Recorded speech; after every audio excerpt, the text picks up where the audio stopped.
da comissão de eventos, apresento a mesa que daqui partirá os trabalhos dessa reunião. Ao centro, no lugar número 1, está o professor Emir Tomazelli, psicólogo pela Universidade de Mogi das Cruzes, psicanalista pelo curso de formação psicanálise do Instituto Sede Sapiense e professor do Departamento de Formação em Psicanálise. E além de artigos publicados em revistas, também escreveu e publicou os livros O Corpo e Conhecimento, uma visão psicanalítica, e também a psicanálise, uma leitura trágica do conhecimento. O professor Emir será o coordenador desta mesa redonda. E oferece à sua direita, lugar número 2, o professor Luiz Cláudio Figueiredo, psicólogo pela Pontifícia Universidade Católica, psicanalista, professor da Universidade de São Paulo e da PUC, São Paulo, autor de artigos publicados em revistas nacionais e no exterior, e também de livros entre os quais Ética e Técnica em Psicanálise, esse em coautoria com o Dr. Nelson Coelho Jr. E também Melanie Klein, Estilo e Pensamento, em coautoria com Elisa Sintra, e Psicanálise, Elementos para uma Clínica Contemporânea. À direita do Dr. Luiz Cláudio, no lugar número 4, encontra-se o professor Dr. Gilberto Safra, pedagogo pela Universidade de São Paulo, psicanalista, professor titular do Instituto de Psicologia da USP, docente do Programa de Estudo e Pós-Graduação em Psicologia Clínica da PUC, aqui de São Paulo, orientador de teses e pesquisador. À esquerda do Dr. Emir, no lugar número 3, encontra-se o professor Dr. Luiz Carlos Junqueira Filho, médico psiquiatra, psicanalista, membro efetivo da Sociedade Brasileira de Psicanálise de São Paulo, analista de data e professor do seu instituto, Instituto Durval Marcondes. Autor do livro Sismos e Acomodações, a clínica psicanalítica como uma usina de ideias, além de vários artigos publicados em revistas especializadas. Antes das considerações iniciais e passar a palavra ao Dr. Emir, solicito a todos os presentes uma calorosa salva de palmas à mesa que dirigirá os trabalhos. Eu queria agradecer muito a presença dos amigos que têm nos acompanhado no estudo que nós temos feito da teoria kleiniana, e agradeço muito aos três pela generosa presença aqui conosco. Eu vou fazer uma pequena apresentação que se refere aos diálogos irreverentes. A evocação platônica contida na ideia dos diálogos não é somente imaginária, é nossa disciplina. Mesmo sabendo o quanto nossos egos querem voltar à sua solidão e ao seu isolamento, sabemos que estamos condenados ao diálogo. E é justamente essa aparente contradição o que faz mais interessante estudarmos juntos, pelo diálogo, o tema relações objetais. A irreverência contida na ideia desses diálogos também nos alegra, pois fornece uma via picante, mais quente, para estudar a psicanálise. Pensamos que os acréscimos culinários revigoram a força da curiosidade e da experimentação. É disso que vivemos, conversas, sabores e riscos. Diálogos irreverentes são uma série de encontros psicanalíticos que privilegiam o estudo e a expansão do pensamento psicanalítico e, particularmente, do pensamento da obra kleiniana. É um projeto de estudo compartilhado com o público a respeito dos temas e dos autores que nos cercam e agradam. Ao longo dos próximos anos, procuraremos fazer um percurso de problemáticas que nos significam muito. Retomaremos o corpo, o feminino, a insanidade como equilíbrio psíquico e a saúde psíquica, a angústia, o conhecimento, a tristeza, o desmedimento, a inveja e o negativo do desejo, o sexual e a verdadeira pulsão agressiva, eros destrutivo, a verdade, o desejo de não saber e a complexa clínica irracional da contratransferência. Desta vez escolhemos o pai. Pareceu-nos importante retomá-lo como uma questão do kleinismo. Julgamos pela posição que ocupa, por esse silêncio que o envolve, que ele não seja objeto menos operante e menos presente, tão óbvio que acaba como que não observado. Pode revelar-se como alucinação, clandestino e insidioso, ou apenas como um ícone que anuncia a brutalidade primitiva. Não é palavra, é o falo, é o órgão, é imagem, é pura emoção. Com este pai, abrimos o evento. Ele é nossa afirmativa primária e nos dá uma direção. Marca o começo de uma longa trajetória e é por isso que a partir do pai fixaremos o início de uma marcha rumo à construção do conhecimento. Tema tão querido de Klein. Além de recuperar uma tradição, esses encontros estão pensados como uma maneira de construir um território de debates que sejam instigantes, maduros e não ortodoxos, e que deem suporte a uma discussão viva, atual e aberta ao novo, que existe escondido no passado de nosso aprendizado. O compromisso que temos com o desenvolvimento do pensamento científico é imenso, tão grande quanto o nosso desejo de incentivar o estudo cuidadoso e aprofundado das obras que estudamos, pois temos conosco o pressentimento de que ele pode levar à construção de uma clínica mais consistente, que revela o rigor no qual ela está assentada. Por outro lado, e com o propósito de exercitarmos a expressão de nossas convicções e anseios, queremos trazer a público o reflexo de uma parte significativa do nosso trabalho metapsicológico, que vimos desenvolvendo há mais de 20 anos como professores deste departamento, e como psicanalistas que vêm conquistando seu espaço de trabalho e pensamento próprios no campo da transmissão da psicanálise. Nossos estudos, nossas preocupações, nossa apreensão e nossa compreensão da grande dificuldade que envolve aprender e ensinar psicanálise, e principalmente o pensamento kleiniano, desemboca aqui neste evento com esta problemática. A forma do evento e nossos convidados fazem parte dessa meditação pública pela qual passa a transmissão da psicanálise. Que eles sejam hoje a materialização do nosso interesse em mantermos conosco interlocutores capazes de construir pensamentos para pensarmos nossas questões. Afirmar que Bion, Winnicott, Meltzer, Steiner, Rosenfeld, Siegel e tantos outros têm sido nossos parceiros nessa jornada de convívio seria um mínimo.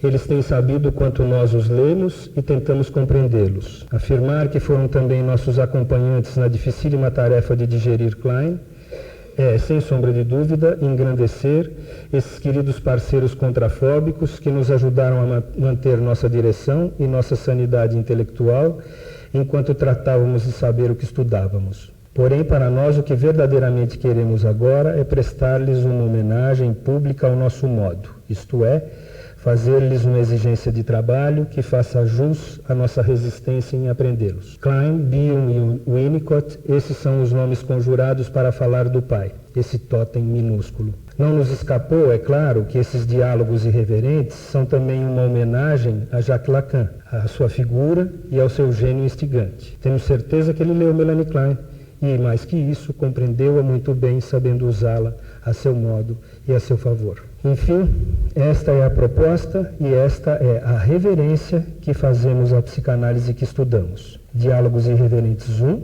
ao abordar a função do Pai, faz um convite à comunidade psicanalítica e chama a todos para um retorno profundo a Klein, um retorno consciente às questões radicais que ela levantou. É desta posição, de sincero respeito e compromisso intelectual com o que nos envolvemos e estudamos, é desta posição que damos como aberto os diálogos irreverentes. Muito obrigado.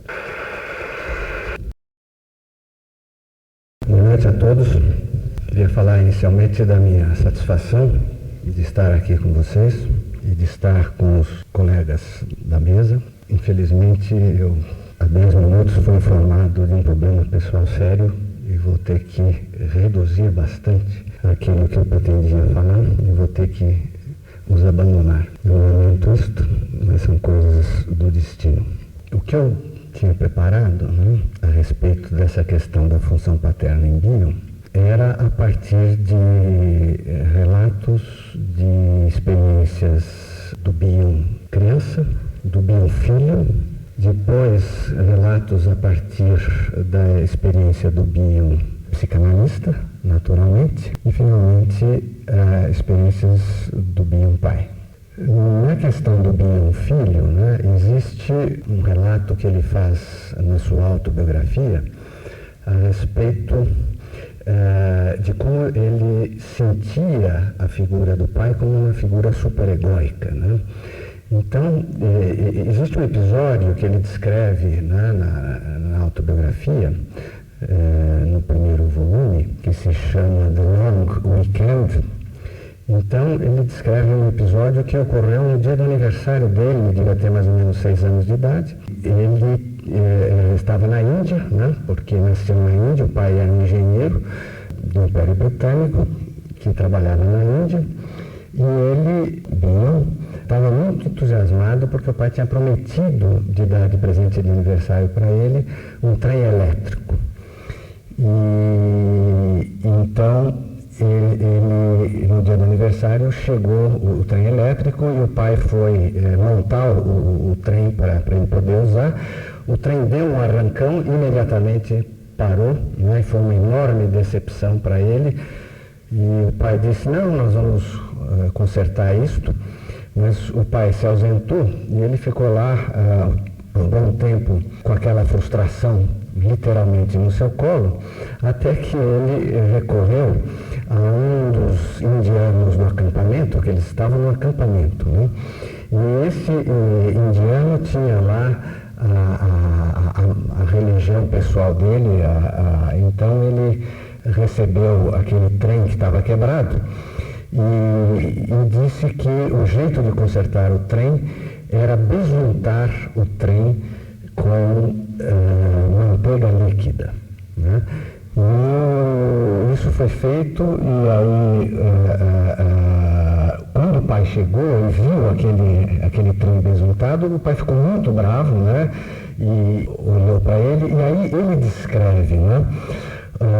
Um objeto, ele, na autobiografia, descreve um objeto que ele chama de arf, arf, arf. Então, o arf, arf, arf é uma corruptela do Pai Nosso que estás no céu, né? Our Father who art in heaven. Então, se a gente pensa, né, no Our Father, Our Father, Our Father, Our Father, então isso é que dá o Arf Arf. Então, o Arf Arf é uma representação estilizada do superego repressor, do superego, né? Então, essa figura do Arf Arf volta, né, em vários episódios da vida do Bion, né? E, por exemplo, tem um outro momento que ele estava no clube, né, junto com o pai, e na frente dos amigos do pai ele pede sorvete e diz que todos os amigos deram esse risinho, né, que no fundo seria um risinho assim, né? Olha que pantelinho, gracinha que está pedindo sorvete, né? Quer dizer, no fundo seria isso. Bom, então esse é um episódio que eu ia explicar melhor, mas vou ter que resumir. Uma segunda fonte que eu mencionei, a trilogia do Bion, quer dizer, os 3 livros que ele escreveu no fim da vida, onde ele tenta romanceadamente, né, usando a ficção, colocar toda a teoria dele, né? Então eu selecionei aqui um pequeno diálogo entre personagens. Esse livro é feito de uma conversa polifônica entre múltiplos personagens, que são os personagens da vida dele, das leituras dele, das angústias dele, né? Começa assim, o Roland, que era lá um personagem, diz o seguinte: seguimos o comando fornecido por nossos pastores. Outro personagem, PA é o psicanalista, né? Diz o seguinte: mas você não é obrigado a ser ovelha. Nós psicanalistas não aspiramos sermos líderes ou pastores. Nossa expectativa é introduzir a pessoa ao seu self real. Apesar de não termos grandes ilusões de realizar este intento, nossa tentativa nos mostra quão poderoso é o anseio do indivíduo de ser conduzido, ou seja, de acreditar em algum Deus ou num bom pastor. Um outro personagem, que era o Robin, diz assim: no fundo, uma figura paterna. Psicanalista, não. Figura paterna é um termo técnico, mas a pessoa acredita individualmente na existência de uma pessoa real que corresponda a esse termo teórico. Deus Pai é um termo bastante familiar, a respeito do qual Paulo teria mais a dizer do que eu. Paulo, que ele chama, né, tão amigavelmente de Paulo, é São Paulo, né, que ele introduziu, né, como um personagem. Então, Paulo diz: nós acreditamos em Deus, não em figuras paternas. Aí o psicanalista diz: não nos compete reafirmar ou negar a realidade, mas gostaríamos, sim, que nossos analisandos pudessem reconhecer que uma das raízes de uma tal ideia é de ser reminiscente de um pai de carne e osso. Quer dizer, ideia de figura paterna, né, reminiscente de um pai de carne e osso. Isto não equivale a dizer que, pelo fato de existir uma reminiscência, não possa haver alguma coisa que foi lembrada, ou que por tentarmos chamar atenção para uma ideia pré-existente, gerada talvez por uma realidade banal e desprezível, não possa existir alguma outra fonte de onde esta ideia tenha eclodido. Para terminar este trecho, o psicanalista diz assim: nós nos defrontamos com financistas e esportistas que veneram o dinheiro ou um futebolista como se fosse um deus, em flagrante contraste com a religião por eles professada. Daí a utilidade de dispormos de termos como figura paterna. Mas é um desastre se o termo for tomado como evidência de que a realidade possa ser corretamente definida como algo que se resume a uma, entre aspas, figura paterna. E a última coisa que eu queria ler para vocês é uma carta que ele escreveu aos filhos em 1964 e que eu traduzi. Isso está no segundo livro da autobiografia dele, que se chama All My Sins Remembered, que quer dizer todos os meus pecados relembrados, que é um termo que ele pegou do Shakespeare e que eu ia falar sobre isso, infelizmente eu não vou poder, mas é um termo dolorido, porque ele estava descrevendo na autobiografia, ele perdeu a esposa no parto da filha dele, Partênope. Então ele virou um pai e mãe, né? E nesse dia ele estava com a filha, né, e uma babá, e na casa dele, no jardim, a filha vinha rastejando, né, até ele e começou a chorar. E a babá queria que ele fosse lá, recolhesse a filha, e ele não conseguiu fazer isso, né? Então ele se sentiu muito mal, se sentiu cruel, né, de não ter feito isso, e aí é que ele lembrou dessa passagem do Shakespeare, né, dos meus pecados relembrados. Bom, então, nessa carta aos filhos, que é muito bonita, né, ele diz assim: a única coisa que deveria nos interessar e que sempre me interessou é que possamos ter um conhecimento de nós mesmos e dos outros que nos torne capazes de tirar o máximo proveito daquilo que a vida nos reserva. Eu sempre me dei conta que para conseguir isto é preciso experimentar e aprender por si próprio. Sei que a vida pode ser muito dura e sufocar o crescimento. Tudo o que desejo é que isto não ocorra de modo desnecessário. Muito da felicidade presente é fruto de uma labuta passada, do mesmo modo que a felicidade futura pode estar na dependência da labuta do presente. Não há virtude na labuta, mas se vocês a encararem com equanimidade, caso seja necessário, ela passa a ser um esteio incalculável, que nenhum montante de habilidade ou sorte pode substituir. A imaginação é de grande valia. Sem ela, você não pode vislumbrar o seu caminho, mas ela não deve transformar-se num substituto para a vida real. Podemos ficar tão estropiados com a mera rotina de cavar o pão de cada dia e com a dor da competição pelas necessidades singelas da vida, que pode se tornar impossível ao eu encontrar o próprio talento. É igualmente verdadeiro que podemos ser sufocados por excesso de facilidade. Eu não vejo como poderia me contrariar por qualquer escolha que vocês façam, a não ser em um único caso, se for uma escolha que os leve a se retraírem e imaginar uma vida boa em lugar de encontrar o seu próprio caminho até ela. Milton, ao referir-se à sua jornada, disse que foi ensinado pela musa celestial tanto a aventurar-se no descenso sombrio, quanto a elevar-se de novo, mesmo sendo algo duro e raro. E isto, que já é uma tarefa árdua para qualquer consciência, o era ainda mais em função do seu reconhecimento da própria grandeza e da carga que esta grandeza representava para ele. Mas isto aplica-se igualmente às coisas comuns, se é que se pode chamar um conhecimento tão extraordinário quanto o conhecimento do comum para cada indivíduo de algo ordinário. O indivíduo sempre ansiará por um sol, uma chuva, uma nuvem, um ar, comida e felicidade que sejam ordinários. Se a imaginação o ajudar a encontrá-los, muito que bem. Mas é uma maldição se uma crença em alguma vida extraordinária colocar uma barreira entre aquilo e vocês. Vocês podem acreditar.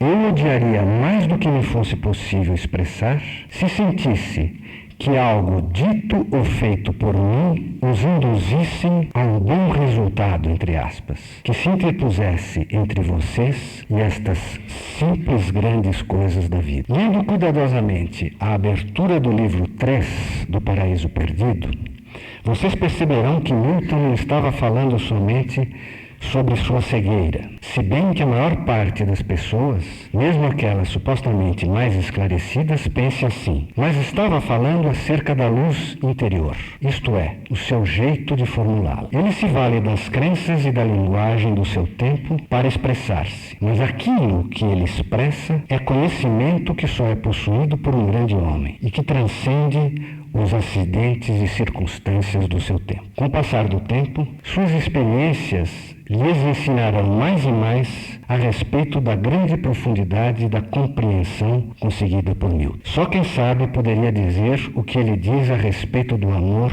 no livro 4. O amor emprega aqui seus áureos feixes luminosos. Eu não desejo nada para vocês, além de que vocês encontrem a si mesmos e as suas próprias vidas. Tem um outro trechinho que eu achei muito interessante, que ele fala sobre insucesso e depressão. É pequeno e é o seguinte: depressão e insucesso são parte de toda a vida, mesmo da mais feliz e bem-sucedida. Eu diria até que especialmente da vida mais feliz e bem-sucedida. É o preço que se paga pela alegria e pelo sucesso se eles atravessarem os seus caminhos. Mas o preço que se paga ao tentar evitar insucesso e depressão é 10 vezes pior. Para início de conversa, felicidade e sucesso são coisas muito boas em si mesmas. O assunto é bem diferente se vocês se sentirem obrigados a serem felizes e bem-sucedidos, entre aspas, por temerem o insucesso e a depressão. Isto compromete o sucesso, pois aí sentimos que ele está acobertando alguma coisa. E o insucesso e a depressão tornam-se artifícios que já não podem ser encarados como alguma coisa que as pessoas comuns contornam com facilidade todos os dias. Eu gostaria que vocês elaborassem os seus próprios julgamentos e tomassem as suas próprias decisões. Mas eu pretendo que vocês o façam por razões verdadeiras. É fácil para mim escrever tudo isso, mas para ninguém é fácil praticá-lo. Bom, então isso é aquilo que no momento eu estou em condições de apresentar a vocês. Como eu disse, infelizmente vou ter que sair agora. Espero que vocês possam ter uma boa reunião. Gostaria também de estar aqui para conversar com os meus colegas e debater, mas fica para uma próxima oportunidade. Obrigado.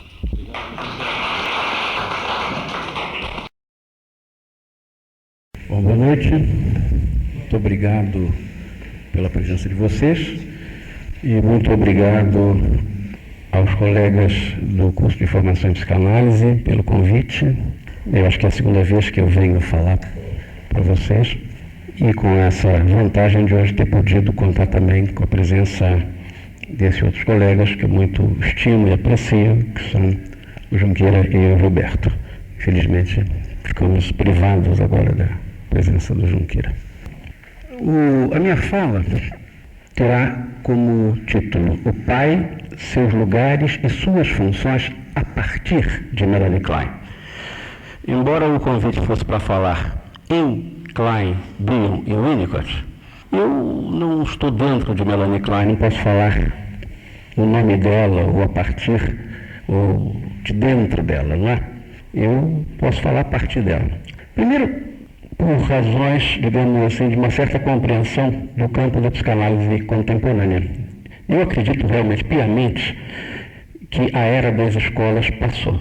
E que, embora continue existindo produções nitidamente, marcadamente, ou kleinianas, ou bionianas, ou winnicottianas, eu particularmente leio, aproveito, circulo por autores de diversas proveniências, e embora tenha um apreço muito grande por Melanie Klein, eu não a isolo do corpo e da história da psicanálise, tanto dos seus antecessores, ou seja, de Freud, quanto daqueles que vieram depois, que fazem parte de uma mesma herança, embora que se diferencia, que se, digamos assim, identifica de maneira muito particular em certos casos, mas eu prefiro pensar Melanie Klein enquanto um psicanalista que se interessa, que aproveita, que, digamos, tira o máximo de partido dessa riqueza que é o pensamento psicanalítico atual. Então essa é a minha compreensão. Eu acho que Melanie Klein não é uma propriedade dos kleinianos, ela é um patrimônio da psicanálise. É por isso, aliás, que eu escrevi um livro sobre ela, porque eu não sou um kleiniano. Deixo isso bem claro na apresentação do livro. Não é enquanto kleiniano.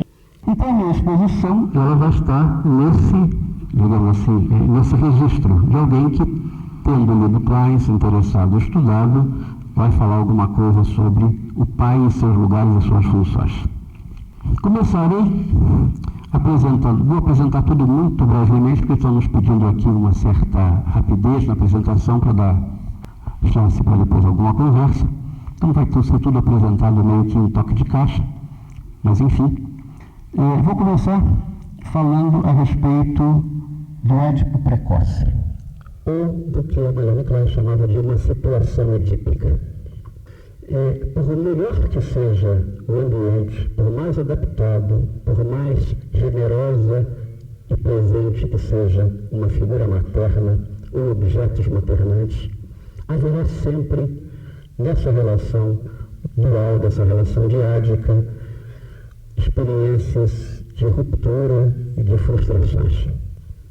Ou seja, a relação narcísica primordial e a relação diádica primordial envolvida nessa cápsula narcísica, ela não se sustenta de maneira incólume e perfeita em momento nenhum da nossa vida. Ou seja, nós temos desde o início experiências com algum traço de não eu e de não mãe, com algum traço de autoridade.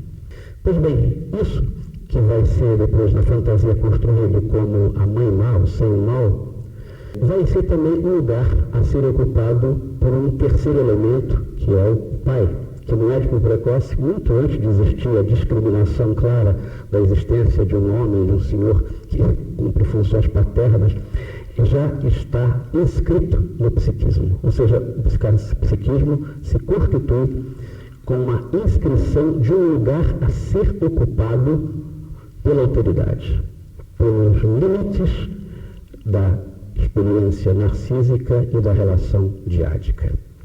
Mais do que isso, ela supõe, a partir das observações do trabalho com criança, que esse elemento não mãe e não eu, esse elemento outro, ele vai rapidamente comparecer na fantasia infantil como uma fonte libidinal e como um objeto de investimento libidinal da mãe, sempre que ocorrerem frustrações, sempre que ocorrerem rupturas naquela cápsula de perfeição.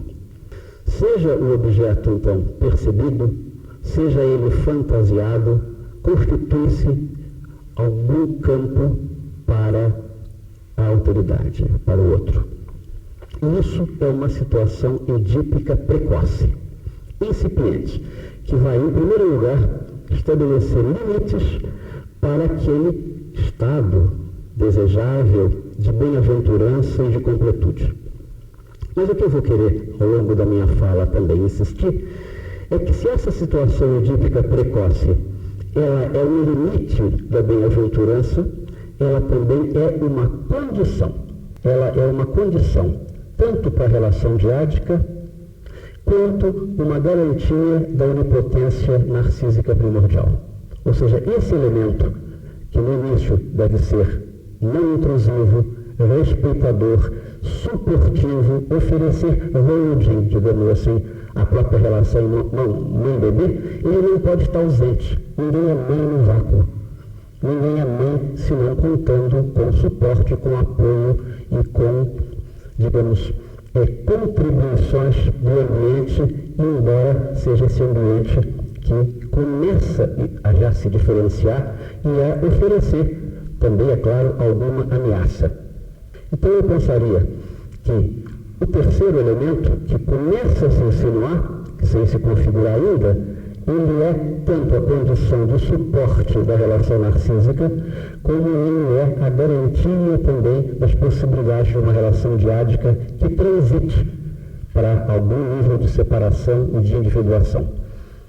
Então, para Melanie Klein, a situação edípica ela é constitutiva do psiquismo e ela é tanto o limite como a condição para qualquer processo de constituição mais desenvolvido, mais amadurecido.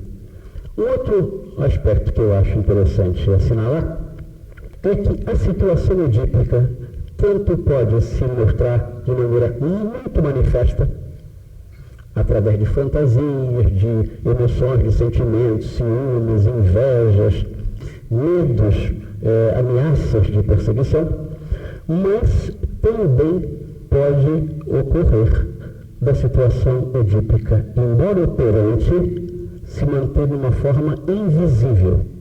Depois eu vou voltar a isso, mas eu queria já assinalar que não é o fato de que no material clínico a situação edípica não emerja com toda clareza que isso signifique que não há operante uma situação edípica.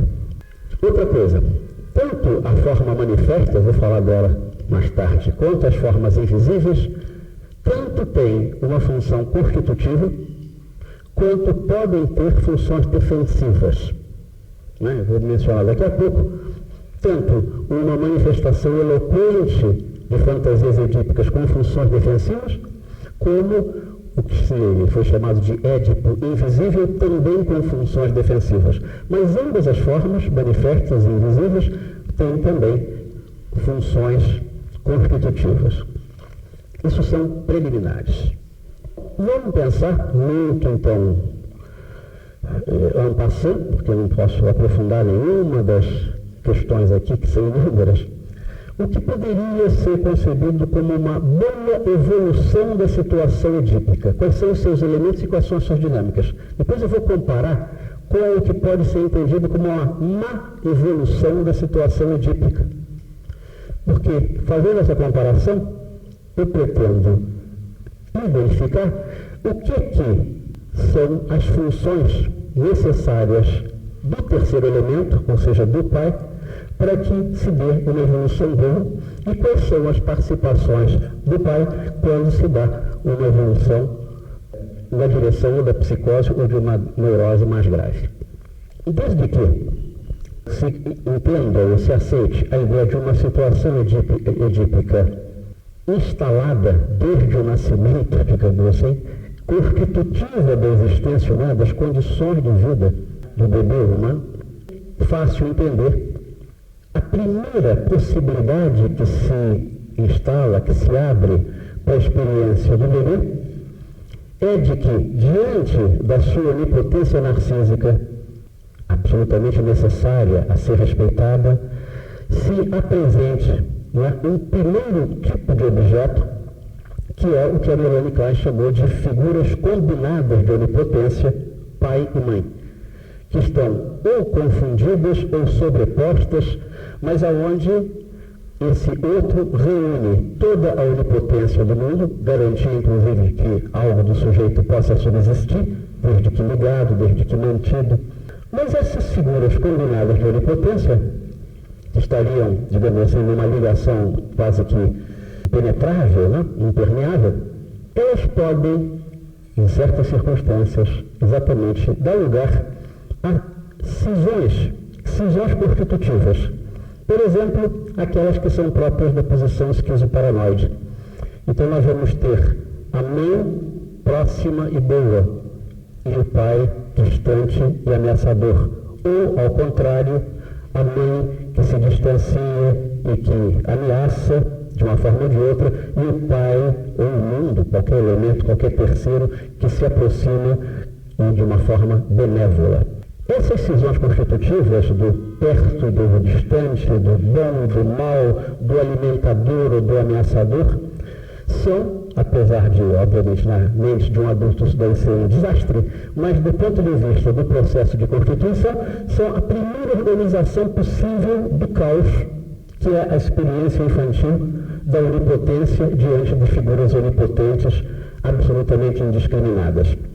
Se as coisas correrem bem, a partir dessas cisões constitutivas das proposições esquizoparanoide, nós conseguimos chegar a uma integração na posição depressiva, aonde, aí, pela primeira vez, segundo a própria Melanie Klein e segundo vários kleinianos que se dedicaram ao assunto, configura-se pela primeira vez algo que vai além da situação edípica do Édipo precoce, que é uma verdadeira triangulação. É uma possibilidade de triangulação, onde discrimina-se 1, 2 e 3, e cada um desses elementos é íntegro. Reúne aspectos bons e maus, amor e ódio, invejas e gratidões. E essa situação triangular que vai se estabelecer, então, numa evolução boa da situação edípica primordial, vai, se tudo der certo, se caracterizar com o tempo com o que eu vou chamar aqui de uma situação edípica madura, que é a possibilidade da criança experimentar-se como um elemento diante de um casal parental erótico, apaixonado, vinculado afetivamente, pai e mãe vinculados afetivamente, um casal parental erótico, apaixonado e benigno, capaz de dar continência e de dar acolhimento. Diante desse casal parental é que é possível existir com o mínimo de segurança, de confiança e de esperança de que as coisas possam se desenvolver e se transformar. Eu penso, indo um pouco além, inclusive, de alguns autores, que eu muito aprecio, como Britton, que o bom objeto internalizado, obviamente, não é a mãe idealizada, não é o pai idealizado, que vocês eram personagens da posição esquizoparanoide, não é apenas o bom casal integrado, apaixonado e fecundo. Me parece que o bom objeto a ser internalizado na travessia do Édipo e, simultaneamente, na evolução, nas transformações da posição depressiva, é esse conjunto de 3 elementos que permitem ao sujeito posicionar-se de maneira diferenciada diante de si, reflexivamente, e diante de outros que se diferenciam um do outro, do outro. O que me parece importantíssimo é que nessa evolução da situação edípica e que chega à internalização de um objeto, que é a própria triangulação, experimentam-se coisas fundamentais para a saúde mental. Primeiro, a relação dialética entre inclusão e exclusão. Eu estou incluído como membro de uma família e estou excluído porque eu não sou um adulto, eu não sou nem o marido da minha mãe, nem a mulher do meu pai.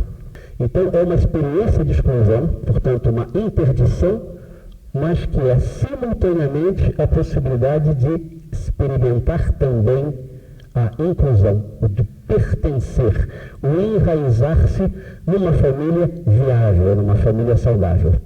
Essa exclusão e inclusão dialéticas estão diretamente ligadas à experiência das diferenças, mas das diferenças toleráveis. Não são as diferenças intoleráveis, absolutamente irredutíveis e traumatizantes. São as diferenças de gênero e são as diferenças de geração. Adultos e crianças, homens e mulheres. Dentro desse conjunto é possível também viver dependências não simbióticas. É lógico que começamos com dependências totais, absolutas e simbióticas, mas é possível, diante desse triângulo, experimentar dependências não simbióticas e situações de interdependência. Tem um jogo. Dentro disso é possível também viver angústias de castração, para retomar o velho termo freudiano, mas de um nível moderado, onde há possibilidade de que a castração seja evitada, sem que haja uma inibição no processo do desenvolvimento psicossexual. Ou seja, angústias de castração moderadas, exatamente pelo jogo de exclusão e inclusão, permitem uma abertura para o mundo, uma libertação. Permitem que o processo de separação e individuação prossiga. Ao tornar as frustrações legítimas e toleráveis, aceitáveis, porque elas têm custos, mas elas também têm ganhos, a inclusão e a exclusão se compensam, nós temos a experiência da ausência, do vazio, da possibilidade de observação, da possibilidade de simbolização e do pensamento.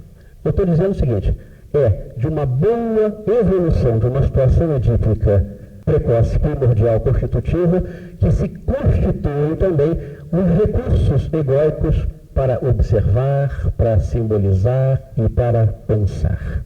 Comparativamente, vou falar agora do que seria uma má evolução dessa situação edípica. Nela, em primeiro lugar, e nos casos mais graves a gente pode observar isso, tanto nos casos de psicose quanto nos casos de borderline, de paciente borderline, as figuras onipotentes combinadas, confundidas, elas se cronificam. Não há, me parece, nesses casos, exatamente a possibilidade elas se desfazerem, elas se dissolverem, elas se transformarem no casal parental fecundo. Ou o pai ocupa todo o espaço e a mãe desaparece, ou a mãe ocupa todo o espaço e o pai desaparece, ou ambos se confundem e se combinam numa relação absolutamente excludente que não comporta nada de inclusão. Ou só inclui, eu acho que era o caso que nós estávamos vendo hoje, só inclui o filho na condição de um mero ingrediente da relação conjugal. Ele não tem existência própria, ele não vai ser lançado ao mundo, ele não vai poder se separar, ele não vai poder se individuar, ele vai estar totalmente absorvido ou pelo pai, ou pela mãe, ou pelo próprio casal que usa o filho para, por exemplo, manter-se ligado, como foi o caso que a gente acabou de discutir na supervisão. Em situações assim, o que nós temos? A perpetuação de relações diádicas. Só existe lugar para relações diádicas. Não existe um lugar de terceiro que possa ser efetivamente ocupado. Existia de início. A situação edipiana precoce havia esse lugar, mas ele não pôde ser ocupado. Então nós temos relações diádicas simbióticas, em confronto com isso, relações monádicas de absoluta solidão. Não é aquela solidão acompanhada, não é a solidão aprendida, não é a solidão, digamos, de um psiquismo saudável. É a solidão do que ficou de fora. Eu acho que também, novamente, aparece no caso do paciente, que tem ele totalmente tomado pela dinâmica conjugal, por uma falsa dinâmica conjugal, ou então totalmente de fora, excluído, vivendo uma solidão, onde ele não pode ser perturbado, mas ele também não pode ser afetivamente contatado. Então, essas relações diádicas ou monádicas radicais, elas estão ligadas exatamente a experiências radicais, ou de exclusão, ou de inclusão. Ou o sujeito está totalmente incluído, ou ele está totalmente excluído, e são exclusão e inclusão sem mediações. Elas, portanto, são intoleráveis, elas são da ordem do horrível, do insuportável. Vamos encontrar nesses casos, porque para lidar com esses extremos é preciso algum tipo de defesa, nós vamos encontrar idealizações defensivas. Ou o pai ou a mãe é absolutamente bom, absolutamente indestrutível, ligando a ele, me mantendo ligado, nada vai me acontecer, enquanto é lógico o resto do mundo, o terceiro elemento vai ficar no lugar do perseguidor. Há um artigo muito interessante de uma autora kleiniana chamada Edna O'Shaughnessy, um artigo de 1988, em que ela vai falar do Édipo invisível. Ela conta o caso, um paciente, onde aparentemente não havia nada de uma situação edípica. Mas o que ela vai mostrando, à medida que a análise prossegue, é que a situação edípica era de tal forma terrível, insuportável, a situação edípica estava de tal maneira associada a uma cena primária absolutamente intolerável que a única coisa que se podia fazer diante dela era recusa ou forclusão. Ela não usa o mesmo forclusão, mas era isso, é disso que ela está falando. É uma negação brutal da realidade da relação entre os pais, porque era a única maneira dessa pessoa poder se manter numa situação onde a relação entre os pais fazia parte da insuportabilidade. Então, o Édipo fica invisível exatamente porque as defesas da recusa ou da negação radical, ou da forclusão, da cera primária intolerável, estão ali operando. E o trabalho analítico foi exatamente permitir que algo disso viesse à tona e pudesse ser analisado, dando acesso a uma outra configuração, a uma outra constelação afetiva. Isso seria um caso onde a invisibilidade da situação edípica tem uma função defensiva. Não necessariamente. Quando ele opera bem, também pode ser invisível, de uma certa maneira, falar-se um pouco, exatamente porque a coisa está funcionando. Agora, ao contrário do que seria esse caso da invisibilidade, nós vamos encontrar os casos do excesso de visibilidade, onde a problemática do ciúme, das rivalidades, da inveja, vem à tona com extraordinária força e riqueza, fantasias incestuosas, fantasias edipianas muito, digamos, assim, muito impactantes, muito penetrantes, e aí nós temos um excelente trabalho do Ronald Britton, que é um outro neocleiniano, um kleiniano contemporâneo nosso, que vai mostrar como as fantasias edipianas excessivamente visíveis, elas também têm uma função defensiva. No caso, é uma função defensiva contra ansiedades psicóticas. Só que elas, ao mesmo tempo que defendem o sujeito de ansiedades psicóticas, que seria diante daquela figura terrível, combinada ou sobreposta, elas vão produzir, digamos, uma certa diferenciação, mas ao mesmo tempo perpetuam-se como fantasias homicidas e altamente culposas, exigindo uma reparação contínua, infindável, uma reparação maníaca. Então, esse seria um Édipo muito visível, mas em sua forma defensiva, que é muito característica de certos casos de neurose.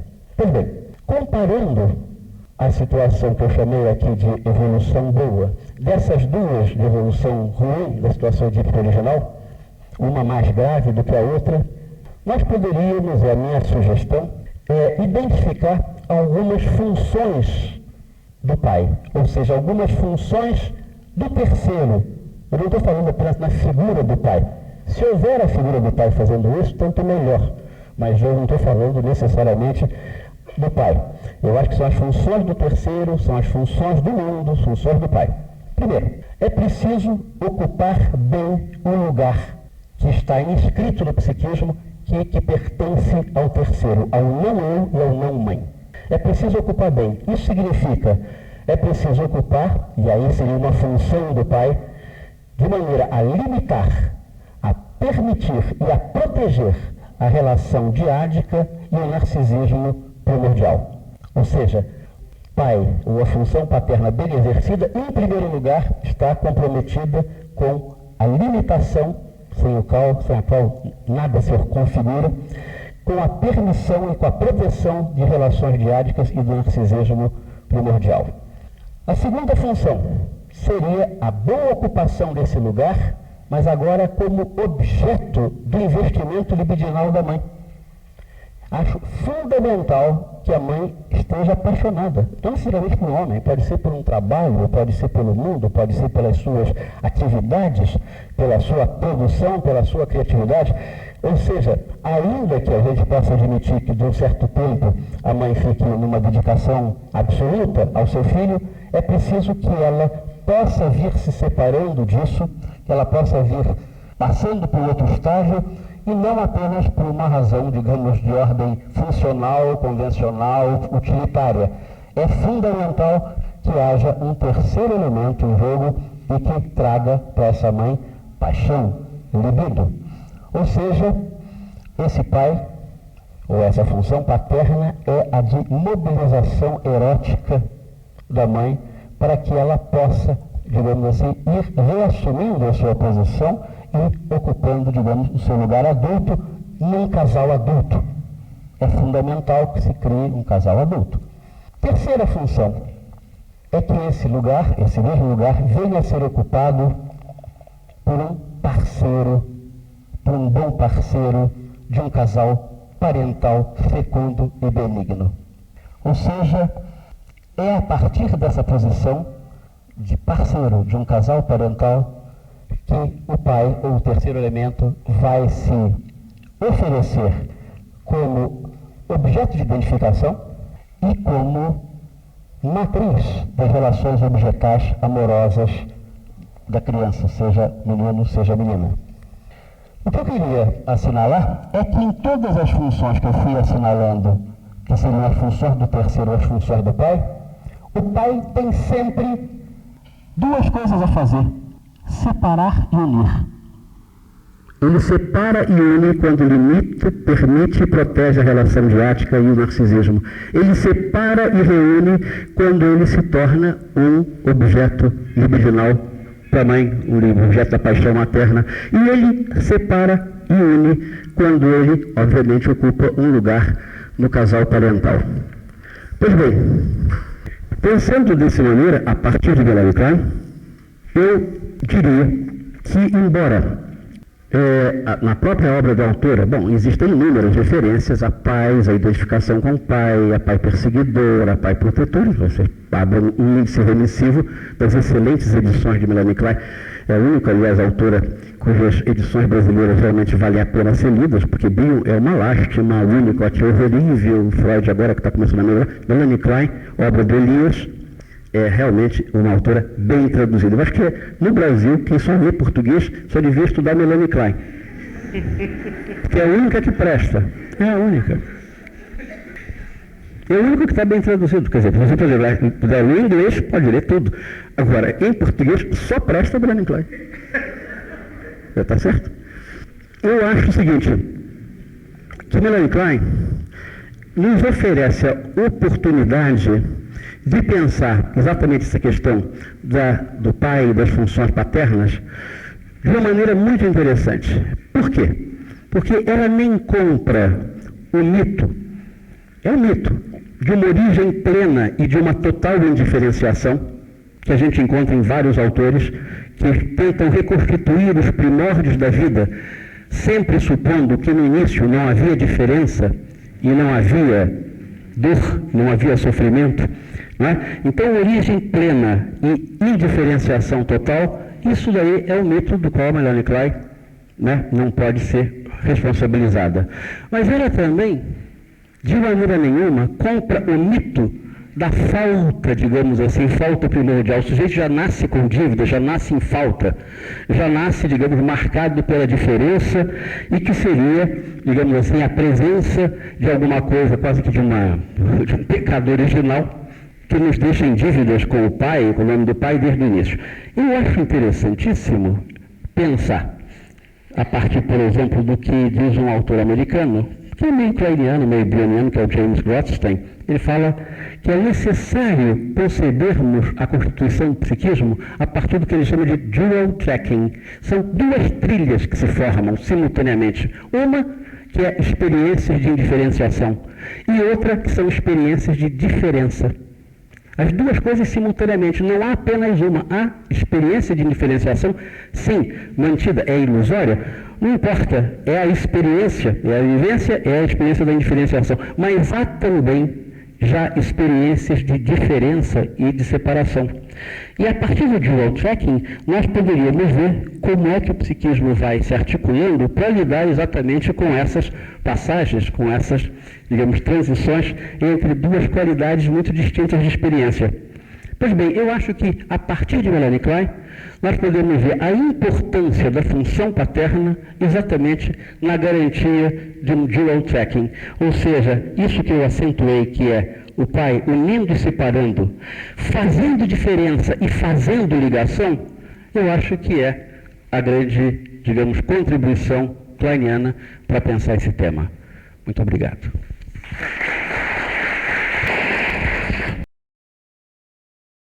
Obrigado pela presença de todos. Achei interessante vir poder falar sobre a função do pai Winnicott. Entre outras coisas, porque o que é mais habitual é uma leitura de Winnicott, em que se supõe que o pai não teria um lugar significativo, que não é verdade. Então, eu achei que seria interessante, de fato, poder abordar o assunto, mesmo que rapidamente. Eu vou, na minha exposição, o Winnicott, vocês sabem que ele procurou teorizar a partir, que ele denomina, do processo maturacional, tarefas fundamentais de vida, a constituição do self. Eu vou respeitar isso para apresentar aquilo que Winnicott pontua a respeito da função paterna. Seria, de fato, seria necessário para abordar toda a questão do pai na obra de Winnicott, abordar cada uma das facetas dos momentos do processo maturacional, mas o tempo não é possível nós fazermos isso. Eu vou pegar pontos fundamentais desse processo, pontos nodais desse processo, para que a gente possa ter algum vértice, né, para poder reconhecer qual é o lugar do pai no pensamento de Winnicott. Outro aspecto importante também na leitura de Winnicott, né, sobre qualquer assunto, evidentemente também para se reconhecer a questão das funções paternas, é poder não perder de vista que o Winnicott sempre escreve do ponto de vista do bebê. O Winnicott sempre escreve do ponto de vista do bebê, com raríssimas exceções. O fato de Winnicott escrever sempre do ponto de vista do bebê pode tornar, em alguns momentos, para um leitor que aborda a obra de Winnicott de uma maneira mais rápida, pode tornar para o leitor a presença do pai invisível, mas ela lá está. Primeiro ponto que eu queria trazer, a questão que para Winnicott é fundamental, que é o que significa a criança ser concebida. Há um trecho que eu considero bastante interessante, bastante rico. Há um trecho de um atendimento de Winnicott, o caso Pigou, né, em que Winnicott está atendendo aquela menina naquela modalidade de atendimento que ele denomina psicanálise segunda demanda. E há uma sessão muito interessante, que a criança, a menina, ela leva o pai para dentro da sala. Ela leva o pai para dentro da sala e há um momento, que é o momento focal da sessão, é que esta menina, ela sobe nos ombros do pai e escorrega pelo corpo do pai, de cabeça para baixo. O Winnicott vai fazer toda uma discussão com ela, vai fazer uma intervenção, assinalando a necessidade que ela tinha de reconhecer, fosse reconhecido, que ela tinha sido concebida pelo pai. O que significa, né? Quer dizer, dentro da perspectiva, né, de que é fundamental na concepção da criança, essa concepção que implica não só o encontro de corpos, né, mas que implica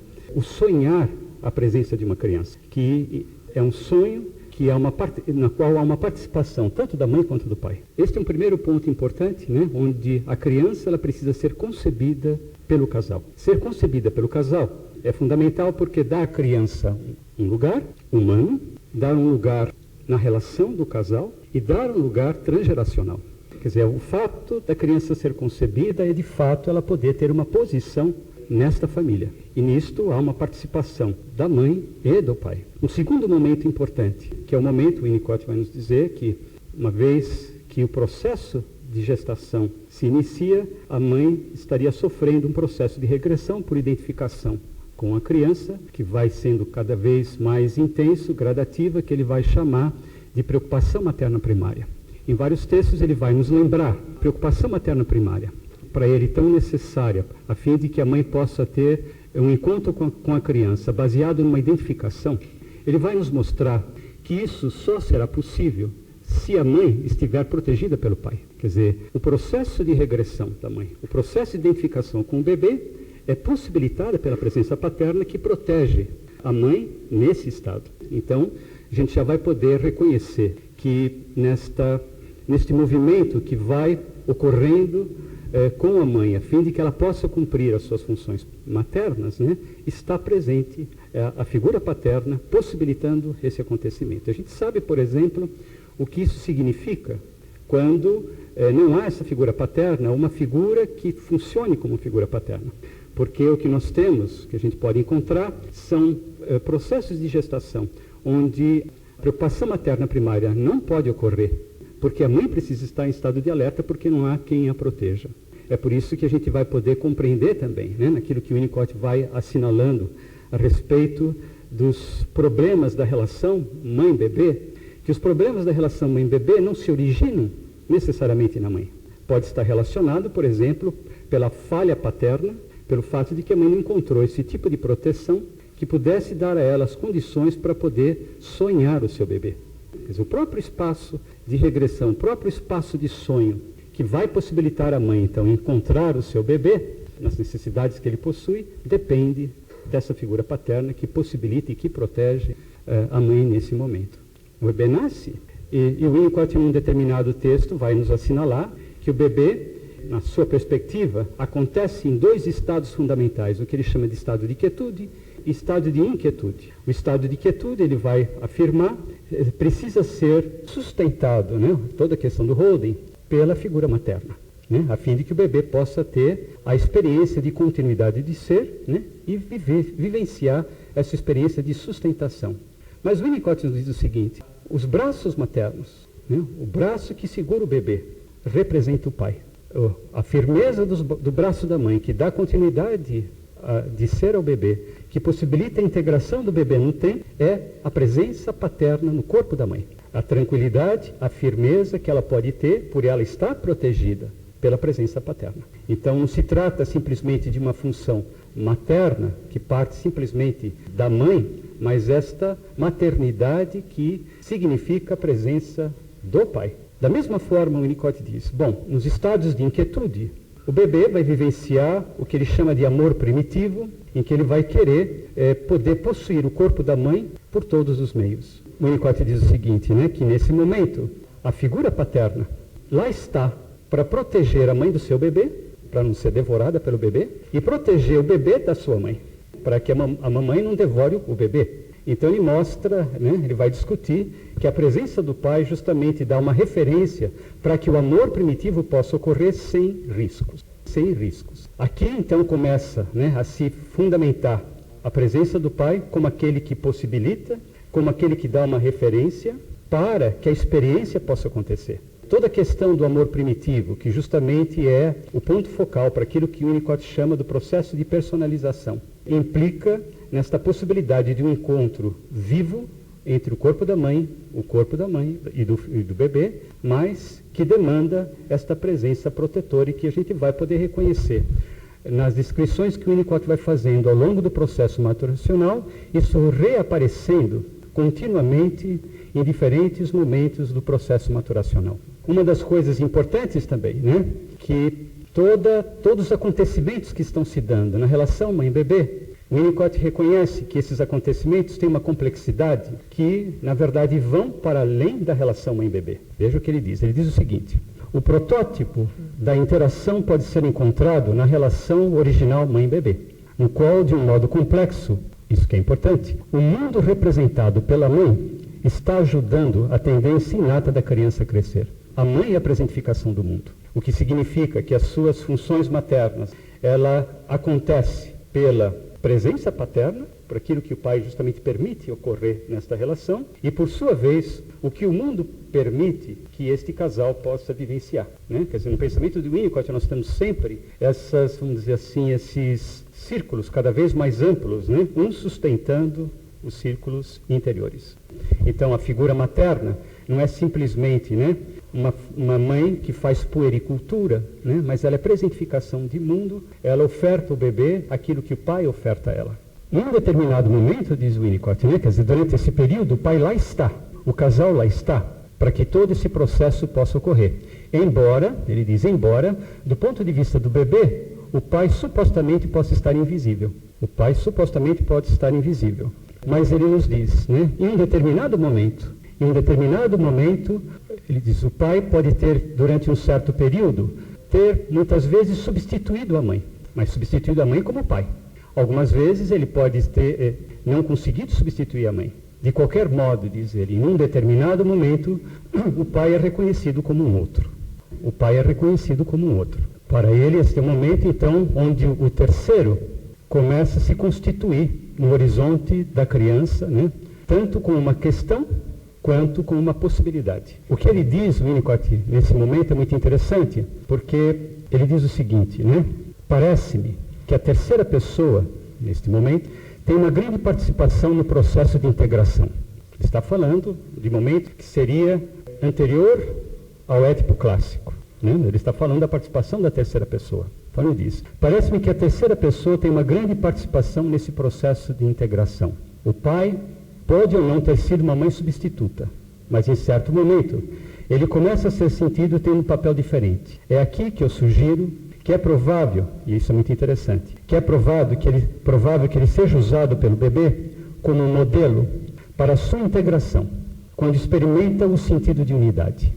Vou comentar isso um pouco mais amplamente daqui a pouco. Se o pai não está lá, diz ele, se o pai não está lá, o bebê precisa realizar o mesmo desenvolvimento, mas de maneira muito mais árdua, ou usando alguma relação estável, confiável com uma pessoa total. Dessa maneira, percebe-se que o pai pode ser o primeiro vislumbre de integração e de totalidade pessoal para a criança. É muito interessante isso que o Winnicott coloca, porque aparece aí o terceiro no horizonte da criança, em que é uma questão, que é um problema, ao mesmo tempo em que esse terceiro, ele aponta o futuro da criança. Esta questão é muito interessante, o Winnicott, porque o Winnicott é um autor que ele frequentemente pensa o processo de identificação como ocorrendo de dentro para fora. Muitas vezes a tendência é se pensar o processo de identificação ocorrendo de fora para dentro. Nessas situações, o Winnicott vai falar de processo de identificação de dentro para fora. Mas de dentro para fora, porque para ele, a criança em integração, a criança no processo maturacional, ela pressente, né? Ela pressente o futuro de si. É nesse sentido, que ela, tentando encontrar um estado de unidade, um estado de integração, ele diz, a presença do pai dá a ela o que é uma pessoa integrada, uma pessoa que tem uma totalidade. Então, significa um problema para a criança, mas concretiza, realiza uma possibilidade. Questão importante no pensamento de Winnicott, porque a realização da possibilidade está diretamente ligada à questão da esperança. O momento seguinte é exatamente esse reconhecimento, apesar de sempre ter estado lá, esse reconhecimento da união do casal, E aqui o Winnicott diz, descobrir, né, o casal unido, ele diz, é um fato duro. E ele compara esse fato duro a uma rocha. Ele diz, isto é uma rocha. Ele usa a palavra rock. É uma rocha. É uma rocha que, se lá está realmente, se existe um casal que se relacionam, que tem vida afetiva, que se amam, se existe esse casal, ele diz, ao mesmo tempo que a criança se apega a esta rocha, porque dá a ela, né, uma confiança, dá a ela uma estabilidade, ao mesmo tempo, se é uma rocha, ela pode chutar. É isso que ele fala. Ela pode chutar. Ela pode chutar sem que a rocha se mova. E para ele é tão importante, né, a presença do casal, porque significa, né, confiança, possibilidade, mas é importante também que possa ser chutado. Porque para ele isso está relacionado à própria possibilidade da criança experimentar a sua vitalidade, tanto física quanto psíquica. É nesse campo, então, que para ele diz, neste momento, se constrói uma fantasia que possibilita essas duas facetas. Apegar-se, sustentar-se, né, na imagem desse casal, que acontece, né, como casal, ao mesmo tempo em que é possível chutar. Este é um fato importante, né, porque a gente vai perceber nessas discussões que o Winnicott vai fazer a respeito dessa questão, toda a importância que ele dá à possibilidade de que a vida imaginativa possa se constituir como campo de experiência. Questão importante para o estabelecimento de espaço potencial. A vida imaginativa pode ser ou não ser campo de experiência. Se torna campo de experiência graças ao fato, né, de que existe algo, existe presença na realidade do pai, do casal, acontecendo, que possibilita então que o amar, o odiar, possa ocorrer simultaneamente no campo imaginário.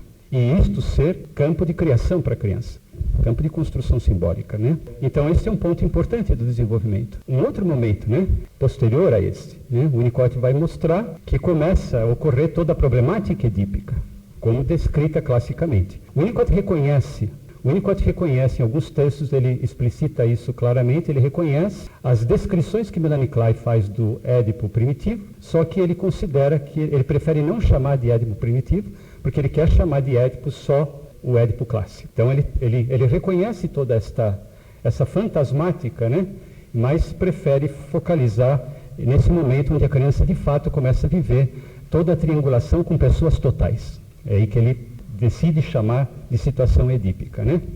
E nesse ponto ele diz, nesse ponto é fundamental a presença do pai como ambiente indestrutível, como ambiente indestrutível. Como ambiente indestrutível porque ele diz, nesse ponto, a criança muitas vezes ele diz, sujar o carpete, é o que ele diz, sujar carpete, sujar as janelas, quebrar algumas janelas, sujar as paredes, né?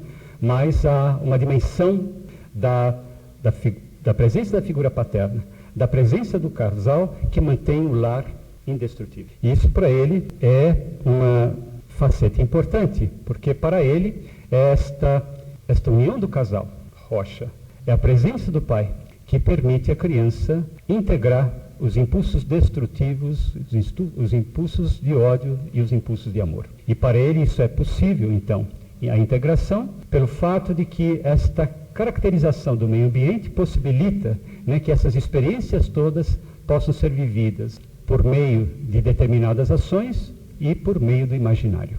E nesse ponto, então, ele coloca, bom, o que nós podemos observar é que se isso ocorre, o pai, ele diz, passa a ser para a criança o protótipo da consciência. É a presentificação da consciência, ele diz. Ele não chama de superego, ele chama de protótipo da consciência. E aqui ele diz uma coisa também muito interessante. Ele diz assim, o menino então conhece o pai.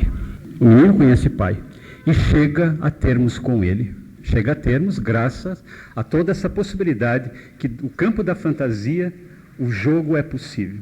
Chega a substituir a mãe por uma outra mulher menos ligada ao pai, ele diz. No entanto, ele diz, a sua potência, a potência do menino, sua potência não se torna inteiramente individual. Ele alcança a potência, mas por identificação.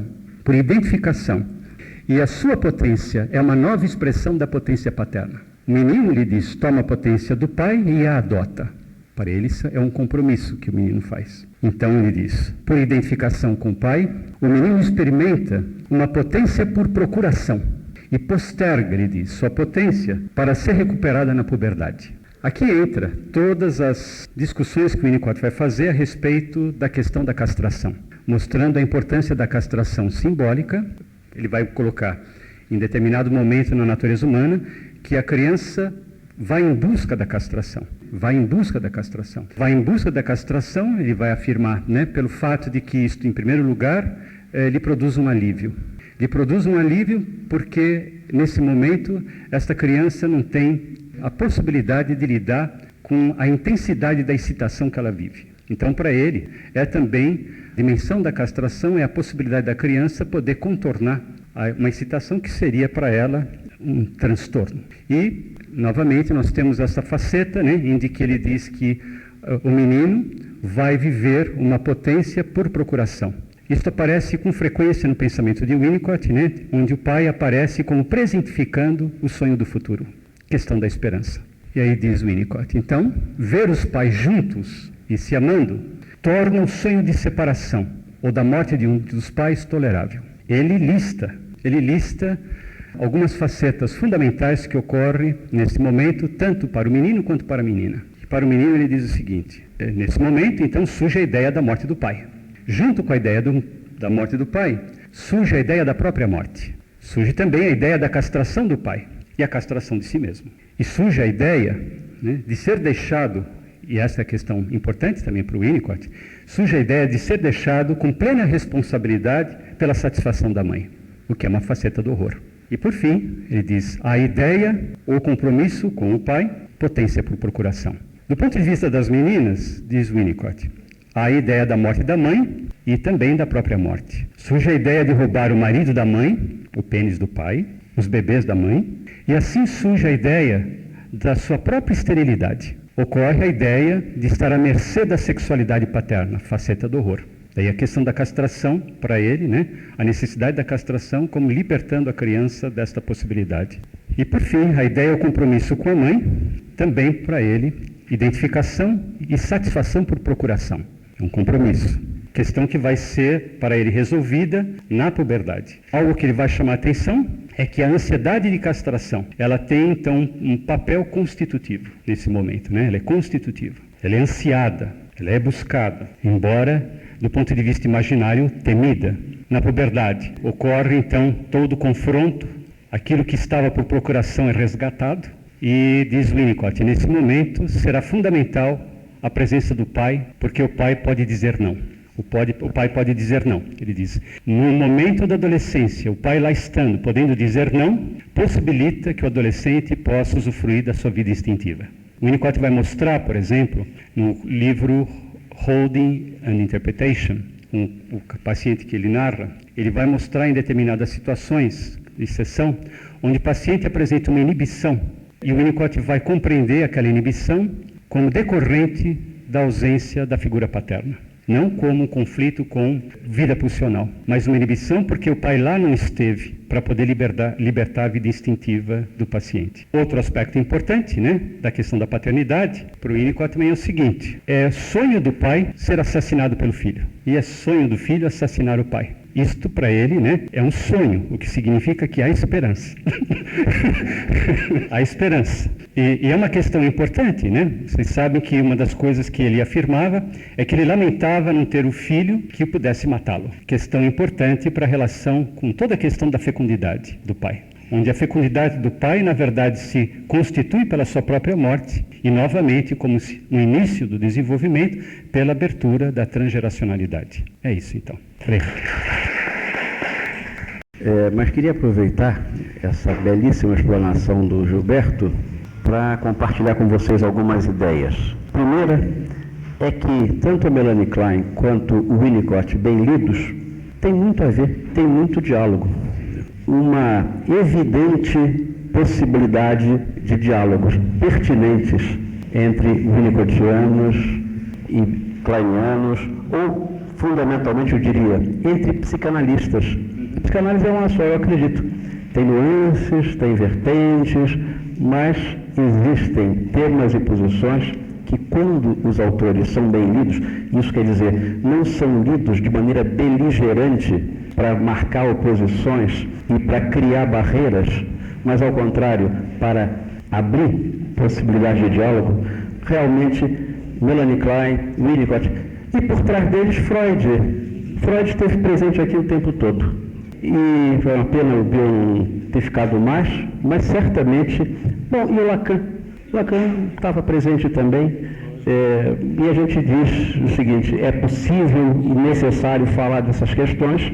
Quem quiser fazer perguntas para a mesa, está aberta a temporada de caça. Eu gostaria se Luiz Cláudio poderia se estender um pouquinho mais a respeito disto que é sua opinião, que coincide com a minha, aliás, do fim das escolas.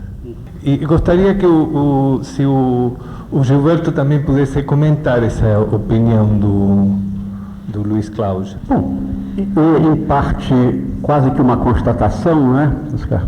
Que a era das escolas e dessas oposições beligerantes, ela foi dando lugar a uma coisa bastante mais interessante, que é a possibilidade de, com rigor, não é para fazer qualquer mistura, um saco de gatos, mas com rigor, um psicanalista bem formado poder se, digamos assim, alimentar de pensamentos de grandes, digamos assim, experiências, do pensamento desses sujeitos que certamente tiveram uma experiência psicanalítica profunda, riquíssima, e que tiveram a generosidade de relatá-la e de teorizá-la. Ao invés de ficarmos, então, simplesmente cerrando fileiras com aqueles semelhantes e usando jargões, usando os emblemas identificatórios, eu acho mais interessante o pensamento psicanalítico tal como ele pode se descortinar e como ele vai se irradiando. E uma coisa impressionante, para mim realmente é impressionante ouvir, porque como sempre se lê o Winnicott de um outro jeito, puxando para o outro lado, quando se ouve uma pessoa falando a partir do Winnicott e mostrando a presença claríssima de Melanie Klein e de Freud e a questão da função paterna, puxa, que coisa maravilhosa, quer dizer, existem as ênfases, não é para ser tudo passado, digamos assim, um apagador, não existe, mas essas diferenças, elas não estabelecem barreiras de incomunicabilidade. Eu acho que eu poderia, por exemplo, discutir com o Gilberto aqui, a partir de agora, o seguinte, olha, a problemática desse Édipo precoce, chame-se ou não de Édipo precoce, mas a problemática de uma inscrição para o outro, para não eu e para o não mãe, ela, se não for bem ocupada, ela produz uma proliferação fantasmática absolutamente aterrorizante. Quer dizer, como existe um lugar para o terceiro, das duas uma, ou ele vai ser bem ocupado, ou ele vai dar lugar a uma coisa terrível, que é as figuras combinadas de onipotência, ou aquelas fusões, ou a situação de exclusão total. Enfim, essas fantasias, elas não são, digamos assim, inevitáveis, mas elas estão como uma possibilidade real, porque o lugar existe, e se não for bem ocupado, ele vai ser ocupado por essa produção fantasmática tremenda, e isso daí, então, confere à presença do pai ou de quem cumpre a função paterna uma importância imensa, né? Para contornar, para limitar, para estabelecer os parâmetros, quase que o setting dentro do qual a vida mental vai se constituir, senão ela deborda, ela vai, digamos assim, perdendo a possibilidade de ser contornada. Então, eu acho que, posso levantar essa pergunta e então dizer, olha, Juliette, você não acha que esse perigo é um perigo muito presente e que, portanto, é necessário pensar essa primeira infância não apenas pelas oscilações entre momentos excitados e momentos, digamos, de quietude, mas que nos momentos excitados produz efetivamente fantasias terríveis que vão ter que ser enfrentadas pelo sujeito e, eventualmente, pela análise? Ou a gente pode simplesmente pensar nessa oscilação sem ver que a excitação é também uma produção de fantasias absolutamente persecutórias. Enfim. Eu acho que o Winnicott não acharia isso. No fundo, né, ele poderia acomodar dentro do pensamento dele esses momentos que não são apenas de excitação, mas de, digamos, de uma inquietação absolutamente intolerável. Mas, enfim, são coisas com as quais nós podemos divergir, ênfase, mas certamente nós sabemos do que ele está falando. Então, é um pouco isso, quer dizer, é como criar, e eu acho que isso é uma experiência universitária, né, Oscar? Eu acho que dentro da universidade, mais do que nas instituições, muitas vezes, tornou-se possível e normal que os vários dialetos da psicanálise possam conviver bem. Eu também acho que eu tenho defendido, né? Tenho defendido em todas as situações que eu tenho tido a oportunidade de falar, né? Eu sempre tenho defendido a importância de se trabalhar na clínica voltado para o fundamental. Algo que me parece, na atualidade, é que a questão da falência das escolas não é só uma questão epistemológica, mas uma questão clínica. É uma questão clínica, quer dizer, porque as situações clínicas que nós temos que lidar desmontam as teorias, né, profundamente, porque elas não dão conta do tipo de problemática que nós temos. Então, ou se vai para a clínica e se tenta reinventar a própria prática, né, ou, na verdade, o analista fica falando sozinho. Fica falando sozinho. Então, eu acho, sim, que a clínica, o tipo de clínica, ela derruba tudo. Todas essas paredes entre as teorias. Esse é um ponto. Um outro ponto, né, aproveitando já para responder também o Luiz Cláudio, uma pergunta que ele levantou, eu acho o seguinte, uma das coisas que me preocupa muito, e que aí eu reconheço toda a criação desse mundo fantasmático terrível, uma coisa que me preocupa muito é a falência do pai e a falência da mãe. É aí que eu vejo, né, acontecer organizações psíquicas terroríficas que aparecem de uma forma extremamente trágica, procurando tamponar a falência dessas funções, que para mim é um problema contemporâneo. Então, eu concordo com essa faceta, né? Quer dizer, há uma criação imaginária terrorífica pela falência do fenômeno humano. Eu gostaria de me referir ao período da gestação. E hoje há algumas pesquisas que levam a gente até a falar do pai gestante, que há mudanças não só psicológicas, como também, inclusive, hormonais na figura do pai gestante. Isso foi o que me trouxe aqui. Eu não sou psicanalista, eu sou daqui do CEDES mesmo, mas gestalt terapeuta, mas aquela chamada ali, onde pode estar o pai. Eu sou pai de primeira viagem, serei, né, de primeira viagem, e perceba-se, me vi muito naquele quadro ali. E aí toma um banho aqui a respeito da responsabilidade desse terceiro elemento e incríveis responsabilidades. Então, como é que a gente pode respeitar esse pai gestante, nas suas mudanças hormonais, psíquicas e tudo mais, quer dizer, que são reações e manifestações legítimas, dar suporte, legitimidade a isso, ao mesmo tempo em que esse pai tem que e deve, né, para bem de todos, assumir a sua responsabilidade de terceiro elemento. Como fazer essa conjunção, eventualmente às vezes paradoxal, porque... Né? Seja tão paradoxal não, né? Porque nas próprias alterações que vão ocorrendo ao longo da gestação no pai, isso é acompanhado de toda uma produção psíquica. Assim como se pode falar da preocupação materna primária, poderia falar também da preocupação paterna primária. Né? Eu tenho acompanhado a gestação de alguns pais e é muito curioso, aquilo que vai se passando. Sim, há momentos em que a gente pode reconhecer todo um processo de identificação com a mãe que está gestando. Mas tem suas complexidades, tem isto, mas tem outros fatores. Por exemplo, uma das coisas que eu tenho observado que é muito relevante é o momento que para o pai o bebê começa a existir. É muito interessante, porque o bebê começa a existir como realidade, como presença física para a mãe, antes do que para o pai. E é um problema. Uma das coisas que eu tenho observado é que é só no momento que o bebê começa a se mexer, é que ele passa a existir para o pai.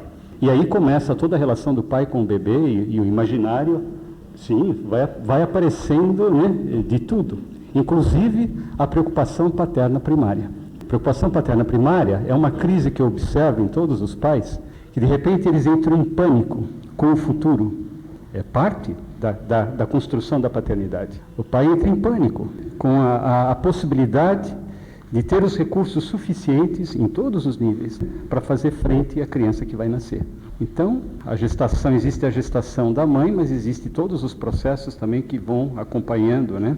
O que se passa com o pai, precisa se escrever a respeito disso, que leva um pai a poder ser pai depois que a criança nasce, ele passa por várias facetas, que ele possa ser essa presença, para que ele possa dar um entorno, né?